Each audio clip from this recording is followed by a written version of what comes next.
ป่าผ้ามาเบิ่งล่ำอีหลอกอีลายเนาะเอาหัวเขามาปลูกเด้อจ้ะ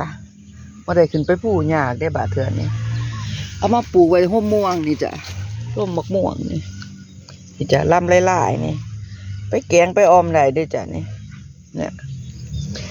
กำลังขึ้นสวยงามค่ะทุกคนนี่ตัวหนึ่งนี่อ่อนๆอยู่จ้ะ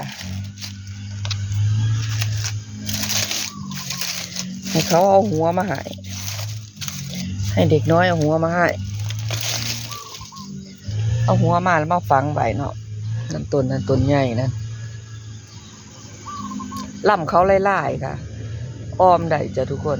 เนี่ยนี่ค่ะนี่ค่ะ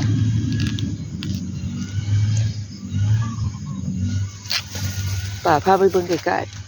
ๆนี่ใบเขาประมาณนี้นี่ลำต้นเขาค่ะนี่ค่ะนี่ต้นอ่อนเขาค่ะ